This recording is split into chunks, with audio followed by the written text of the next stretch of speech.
आप देख रहे हैं पीसमेकर सीजन 2 एपिसोड 5 का ब्रेकडाउन वीडियो, जहां जेम्स गन सबको दे रहे हैं रेड के पावर्स।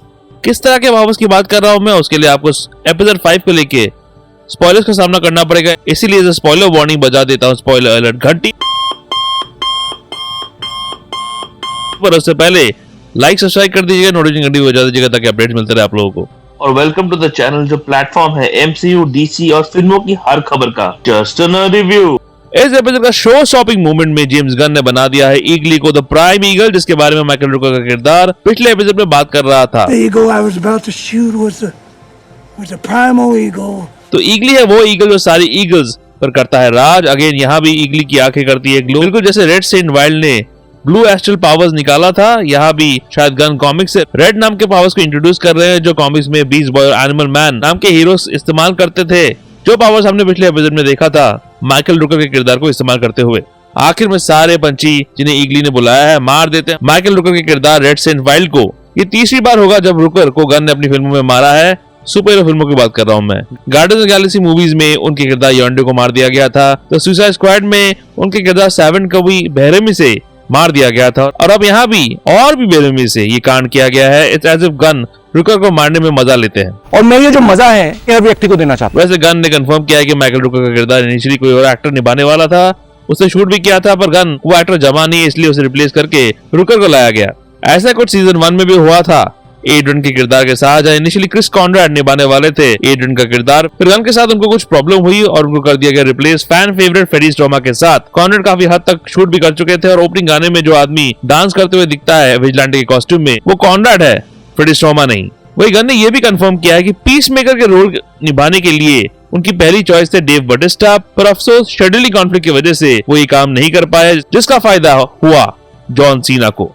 पीसमेकर डिसाइड करता है कि वो ये यूनिवर्स छोड़ देगा और उस ऑल्टरनेट डायमेंशन में चला जाएगा। उसके बाद उसके पिता है, भाई है, और अमेलिया उससे प्यार करती है, और वो इस पॉकेट डायमेंशन के दरवाजे को परमानेंटली कर देता है बंद, यानी वो इस दुनिया में अब कभी वापस नहीं आ सकता अगर चाहे भी तो। एपिसोड की शुरुआत में दिखाया जाता है रिक फ्लैग जूनियर का फ्यूनरल सीन, जहां लिखा है 3 years ago, यानी द सुसाइड स्क्वाड घटित हुआ था इस सीरीज के 3 साल पहले, और तभी हुई थी रिक की मौत। इस फ्यूनरल का पार्ट जॉन इकोनोमस और एमिलिया हॉर्कॉट भी है। दोनों को मालूम है कि रिक फ्लैग जूनियर को किसने मारा था। Interestingly the suicide squad movie में जोल किनमैन के किरदार का नाम था रिक रॉजर्स फ्लैग जूनियर, पर यहाँ उसका नाम लिखा आता है रिक बिल फ्लैग जूनियर, और ये नाम चेंज गन ने किया था क्रिएचर कमांडो सीरीज में उसके पिता रिक फ्लैग सीनियर के लिए, ताकि उसके नाम का मजाक उड़ाया जा सके, क्योंकि बीच में बिल नाम कौन रखता है आजकल? Your middle name is Bill. Yes. Not like William? No. Whose middle name is Bill? Mine. Okay. इसी फ्यूनरल सीन के दौरान होती है सीनियर और अमेलिया के बीच बातचीत, जहां द सुसाइड स्क्वाड मूवीज पे कई रेफरेंसेस किए गए हैं, जैसे उस मिशन की बातचीत की जाती है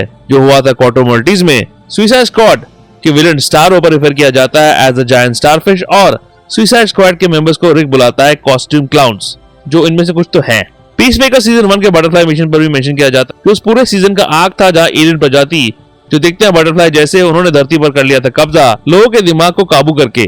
आखिर में उन्हें हराया पीसमेकर और उसके 11 स्ट्रीट किड ने। सब कुछ घटित होता है इस सीन के बाद, ऑब्वियसली क्योंकि ये फ्लैशबैक सीन है।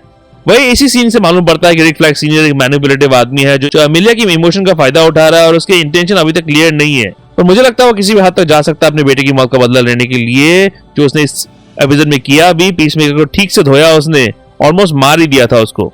एपिसोड 5 का टाइटल रखा गया है बैक टू द शूटर, क्योंकि पीसमेकर निकल गया है उस ऑल्टरनेट यूनिवर्स की तरफ अपनी दुनिया बसाने के लिए। जब आगस एजेंट्स वेट कर रहे होते हैं क्रिस को पकड़ने के लिए, एक बंदा अपना कोड नेम एक्वामैन बोलता है, जो एक्वामैन पर एक कुछ भी नॉट हो सकता है, कुछ भी। इसी सीन से ये भी क्लियर हो जाता है कि सॉल रोड्रिगेज के किरदार साशा बोर्डेओ है एक साइबॉग, जो कॉमिक्स से लिया हुआ है। कॉमिक्स में मैक्सवेल लॉर्ड नाम के विलेन, जिस किरदार को इस यूनिवर्स में शॉन गन निभा रहे हैं, उसने कॉमिक्स में इंजरी के बाद ऑपरेट करके रोबोटिक एलिमेंट्स डाल दिए थे साशा के अंदर। इस प्रोग्राम को कहा गया था ओमेक साइबॉग। एक ओमेक साइबॉग के साथ फाइट के दौरान उसके अंदर का साइबॉग हो गया एक्टिव, जिसने उसे परमानेंटली ओमेक साइबॉग बना दिया, पर दिमाग वो अपना ही चला रही थी, यानी कि वो माइंड कंट्रोल नहीं थी। उसके पास ह्यूमन फीचर्स थे, हालांकि उसका स्किन अब मेटालिक कोटिंग की तरह दिखने लग गया था, उसकी एक आंख भी नहीं थी। सीरीज में उसे ये साइबॉग वाले पावर्स मिले थे एक ऑपरेशन के थ्रू, जो उसे मिले थे आगस्ट के द्वारा ही, जब उसे घातक तरीके से इंजरी हो गई एक प्लेन क्रैश में। कॉमिक्स की तरह यहाँ भी उसकी आंखें बदल जाती है और बन जाती है रोबोटिक। ये हालांकि एक टीवी सीरीज है, पर स्पेशल इफेक्ट्स खासकर एनिमल वाले काफी इंप्रेसिव है। जो गन ने किया है, आखिर ये प्रोडक्शन हाउस के बॉस का सीरीज है तो खर्चा तो किया ही होगा बॉस ने। पैसा बर्बाद। वही रिक फ्लैग सीनियर की पैंट है ढीली, जहाँ लड़की देखता है फिसल जाता है बंदा। क्रेजी कमांडो सीरीज में भी यही हुआ था, पुकरिस्तान की रानी इलेना के साथ, और अब साशा के साथ भी यही कर रहा है बंदा। वही सुपरमैन मूवी के इंसिडेंट को फिर से रेफर किया जाता है, जहाँ लेक्स ने बना दिया एक और पॉकेट डिमेंशन, जिसकी वजह से मेट्रोपोलिस में बन गया था एक वॉइड जो मेट्रोपोलिस को निगल ही जाती है पूरी तरह। इस इंसिडेंट को बुलाया जाता है मेट्रोपोलिस इंसिडेंट इस एपिसोड में। This is why you don't create a damn pocket universe. जाने से पहले क्रिस्टोफर स्मिथ बुलाता है लियो टक, उसका बेस्ट फ्रेंड, जो एड्रियन के लिए बहुत दुख की बात होगी, जो हमेशा से अपने आप को क्रिस का बेस्ट फ्रेंड मानता था, और आखिर में एड्रियन रोते हुए भी दिखता है। इस पूरे सीजन में एड्रियन विजिलेंटे के कॉस्ट्यूम में दिखाई नहीं है, जो डिसअपॉइंटिंग, क्योंकि पिछले सीजन को हिट बनाने में सबसे बड़ा हाथ था विजिलेंटे का ही। वही उस ऑल्टरनेट दुनिया में क्रिस्टोफर स्मिथ एक पीसमेकर की पसंदीदा म्यूजिक बैंड के ऑल्टरनेट वर्जन देखने को मिलते हैं, जैसे हैनॉय रॉक्स बन गया है हैनॉय ROXX, स्कॉर्पियन बन गया है scorpion with Z, Def Leppard बन गया है डेफ लेपर्ड, हार्डकोर सुपरस्टार बन गया है hardcore megastars, the cruel intention बन गया है क्रूएल इंटरवेंशंस, और फाइनली इस फेमस गाने के बोल जो है पोर सम शुगर ऑन मी बन गया है इस यूनिवर्स में पोर सम हनी ऑन मी। कीथ वहां पहुंचता है और कहता है कि उनको किसी काइजू को हराने जाना, और ये वही काइजू है जिसे हमने सुपरमैन मूवी में देखा था, जो पहले सुपरमैन से लड़ा था, फिर जस्टिस गैंग ने उसे मार गिराया था, जिस टीम में शामिल है गाय गार्डनर, हॉकगर्ल, मिस्टर टेरिफिक, और एक न्यूज क्लिपिंग में लिखा आता है Meta humans kill the thing, पर ऑल्टरनेट दुनिया की न्यूज क्लिप में लिखा आता है the top trio kills murderous kaiju. आखिर में क्रिस्टोफर स्मिथ अपना सपना जी रहा है, जहां वो आसमान में उड़ रहा है अपने भाई, पिता और अपने प्रिय पेट ईगली के साथ, और इस दुनिया में एमिलिया है जो उसे बहुत प्यार करती है। तो ये एक परफेक्ट दुनिया है ना, जो क्रिस्टोफर हमेशा से जीना चाहता था, पर मुझे नहीं लगता कि ये दुनिया परफेक्ट है। कुछ तो झोल है इस दुनिया में। आखिर ये दुनिया बनाई है brilliant genius mind of James Gunn ने। आप बताओ, आपको क्या लगता है, क्या ये दुनिया उतनी परफेक्ट है जितनी क्रिस समझता है? कमेंट सेक्शन में बताओ, साथ ही लाइक सब्सक्राइब कर दीजिएगा। आर्यन खान की debut series the bads of Bollywood जो करती है सरप्राइज, उसका रिव्यू वीडियो है आखिर में, चेकआउट जरूर कीजिएगा, और ऐसे DC रिलेटेड वीडियोस के लिए देखते रहिए just in review. Nerdy view के अपडेट्स के लिए और छोटे बड़े स्निपेट्स के लिए फॉलो कीजिए ऑन ट्विटर @ProNerdyView201 में, और ProNeedDiaryBlogspot.com में भी आपको अपडेट्स मिल जाएंगे।